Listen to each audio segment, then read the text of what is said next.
Assalamualaikum warahmatullahi wabarakatuh. Kembali lagi bersama sahabat Sams Channel, sahabat belajar kita semuanya.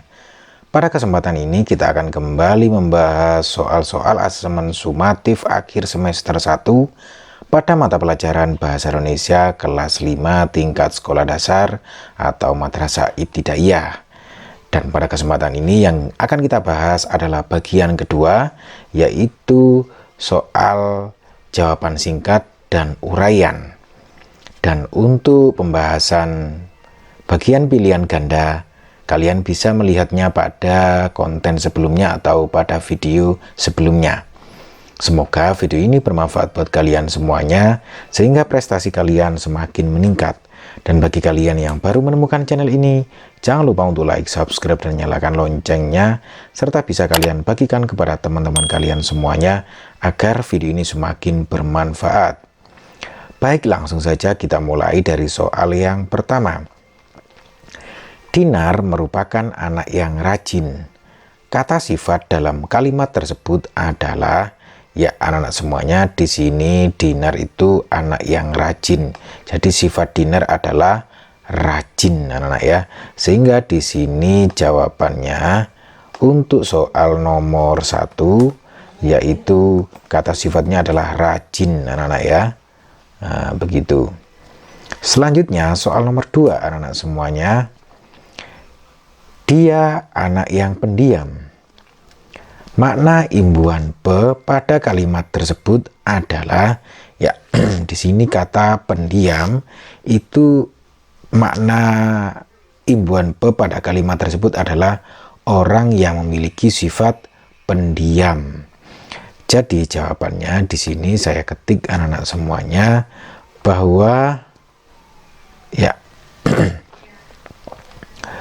bahwa arti kata dari makna imbuhan be yaitu orang yang memiliki sifat, dalam hal ini adalah pendiam, sifat yang diam. Selanjutnya anak-anak semuanya soal nomor 3. Banyak siswa yang rajin mengikuti bimbingan belajar. Lawan kata rajin adalah, ya anak-anak semuanya, lawan kata itu adalah antonim. Adapun lawan kata dari rajin itu adalah malas, anak-anak ya. Seperti yang kita ketahui bersama bahwa lawan dari kata rajin adalah malas. Selanjutnya soal nomor 4, anak-anak semuanya. Hampir saja jantungku copot karena kaget. Kalimat di atas mengandung majas.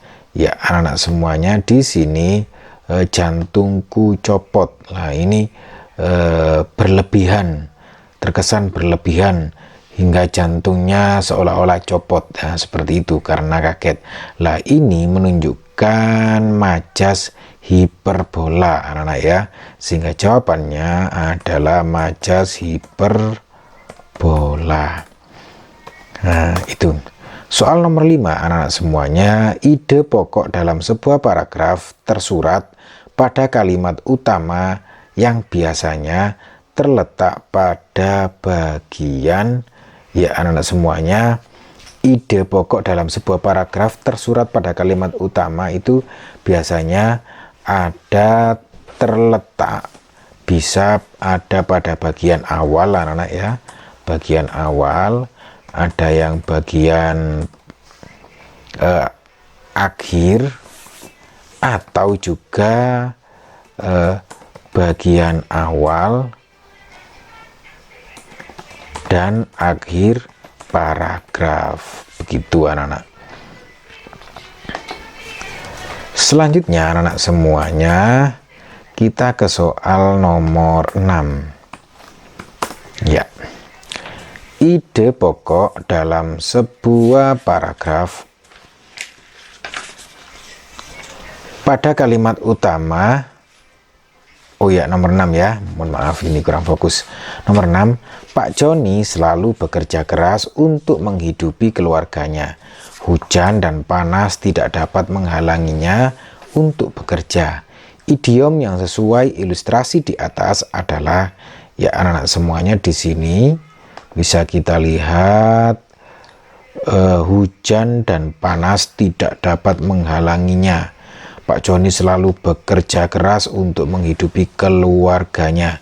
Idiomnya jelas sekali anak-anak semuanya bahwa Pak Joni ini dalam bekerja itu membanting tulang, bekerja keras. Nah, seperti itu anak-anak ya, banting tulang. Ini perumpamaan atau idiom dari kata bekerja keras. Selanjutnya soal nomor 7 anak-anak semuanya, kita scroll ke atas. Soal nomor 7, syarat melakukan wawancara ada titik-titik dan titik-titik. Ya anak-anak semuanya, syarat untuk melakukan wawancara yang pertama harus ada narasumber dan pewawancara.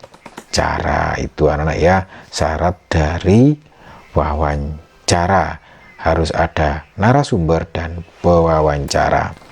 Selanjutnya soal nomor 8 anak-anak semuanya, orang yang diminta informasi dalam wawancara itu disebut dengan narasumber anak-anak ya.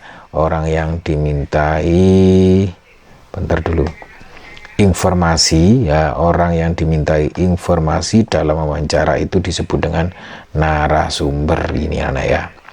Selanjutnya soal nomor 9 anak-anak semuanya, kita hapus, kita scroll ke atas. Soal nomor 9 ya, salah satu etika wawancara adalah menggunakan bahasa yang titik-titik saat bertanya. Ya anak-anak semuanya, salah satu etika dalam wawancara ketika bertanya itu harus menggunakan bahasa yang santun anak-anak ya, bahasa yang santun atau sopan seperti itu. Selanjutnya anak-anak semuanya, kita ke soal nomor 10. Kata mengapa digunakan ya, kata mengapa digunakan untuk menanyakan alasan ya anak-anak ya. Nah, jadi kata mengapa ini digunakan untuk menanyakan alasan. Berikutnya anak-anak semuanya, kita scroll ke atas untuk soal uraian anak-anak semuanya ya. Soal uraian yang pertama ya, saya hapus dulu untuk soal nomor 1 ya. Tuliskan kalimat majemuk sejalan menggunakan kata sifat tekun ya, kata sifat tekun. Contohnya anak-anak semuanya, kalimat majemuk sejalan. Adi, misalkan ini ya,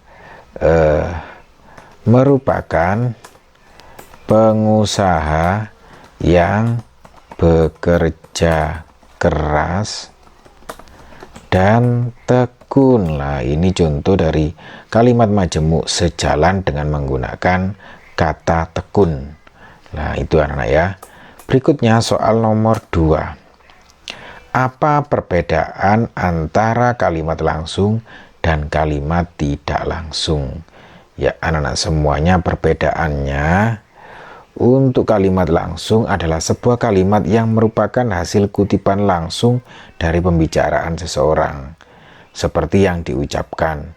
Kemudian untuk kalimat tidak langsung adalah kalimat yang melaporkan atau memberitahukan ucapan orang lain dalam bentuk kalimat berita. Seperti itu anak-anak ya.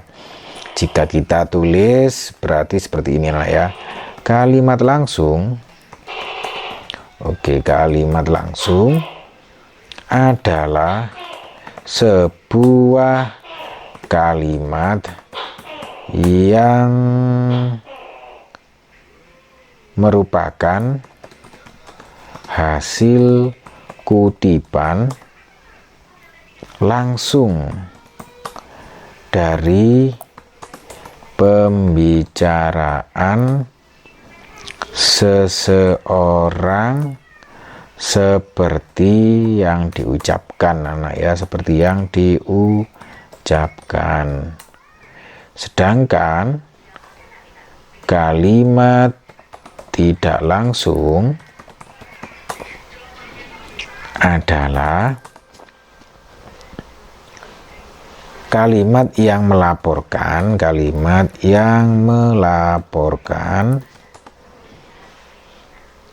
atau memberitahukan ucapan orang lain dalam bentuk kalimat berita. Seperti itu anak-anak ya. Perbedaan dari kalimat langsung dan kalimat tidak langsung. Kalau kalimat langsung adalah sebuah kalimat yang merupakan hasil kutipan langsung dari pembicaraan seseorang seperti yang diucapkan. Sedangkan kalimat tidak langsung adalah kalimat yang melaporkan atau memberitahukan ucapan orang lain dalam bentuk kalimat berita. Berikut anak-anak ya. Selanjutnya soal nomor 3. Sebutkan macam-macam makna imbuhan meng. Ya anak-anak semuanya, macam-macam makna imbuhan meng itu banyak sekali. Sedikitnya ada 5 anak-anak ya.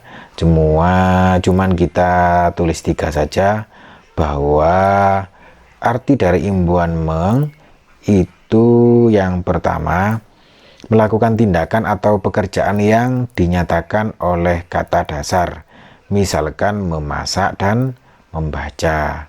Kemudian yang kedua, misalkan menjadikan atau membentuk sesuatu. Nah ini, menjadikan atau membentuk sesuatu. Nah itu misalnya menguning atau mencair. Misalnya menguning atau mencair. Berikutnya yang kedua atau yang B, makna imbuhan meng itu bisa bekerja dengan alat. Lah gitu kan ya. Bekerja dengan alat. Misalnya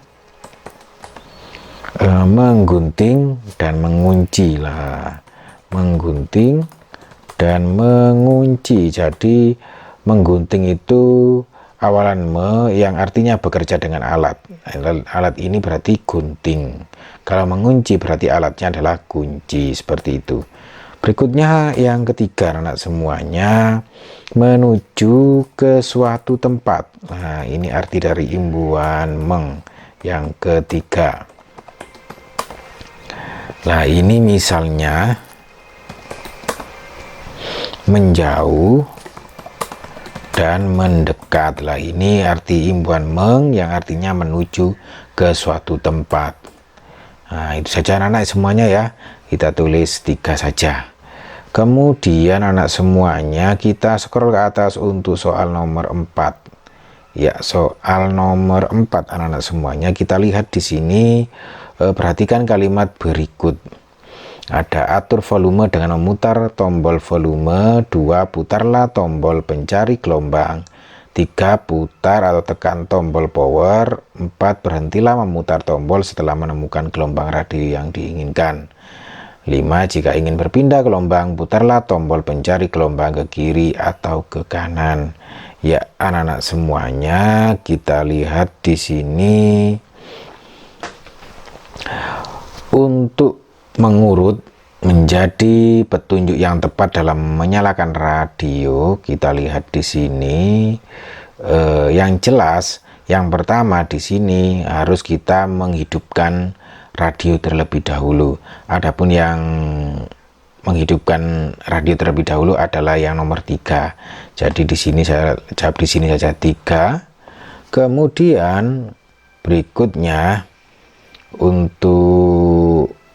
adalah memutar tombol pencari gelombang. Nah, seperti itu, berarti berikutnya 2. Selanjutnya anak-anak semuanya, jika gelombang sudah ditemukan, maka jika ingin berpindah gelombang putarlah tombol pencari gelombang ke kiri atau ke kanan. Seperti itu anak-anak ya. Selanjutnya anak-anak semuanya, kita berhentilah memutar tombol setelah menemukan gelombang radio yang diinginkan, berarti 4. Kemudian kita pikir lagi, selanjutnya adalah 1, atur volume dengan memutar tombol volume. Seperti itu anak-anak semuanya. Berikutnya anak-anak semuanya, untuk soal nomor 5 untuk bagian uraian ya anak-anak semuanya. Sebutkan macam-macam kata tanya dan fungsinya. Ya, anak-anak semuanya macam-macam kata tanya dan fungsinya. Berarti kita langsung ke soal nomor 5 untuk uraian. Macam-macam kata tanya dan fungsinya. Yang pertama, yang A itu apa? Itu ditanyakan untuk menanyakan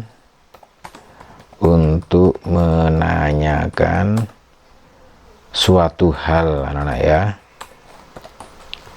Kemudian B, ada kata di mana, itu digunakan untuk menanyakan tempat, untuk menanyakan tempat. Selanjutnya ada kata kapan, itu digunakan untuk menanyakan waktu, anak-anak semuanya. Dan banyak lagi. Siapa digunakan untuk menanyakan orang, mengapa digunakan untuk menanyakan alasan, kemudian bagaimana digunakan untuk menanyakan proses atau cara. Cuman yang kita tulis 3 saja dulu ya, gitu anak-anak. Baik anak-anak semuanya, demikian tadi pembahasan sederhana untuk soal-soal asesmen sumatif akhir semester 1 pada mata pelajaran Bahasa Indonesia kelas 5 tingkat sekolah dasar atau madrasah ibtidaiyah. Tentunya semoga video ini bermanfaat buat kalian semuanya sehingga prestasi kalian semakin meningkat. Dan bagi kalian yang baru menemukan channel ini, jangan lupa untuk like, subscribe, dan nyalakan loncengnya, serta bisa kalian bagikan kepada teman-teman kalian semuanya agar video ini semakin bermanfaat. Sampai ketemu lagi di pembahasan-pembahasan soal berikutnya. Wassalamualaikum warahmatullahi wabarakatuh.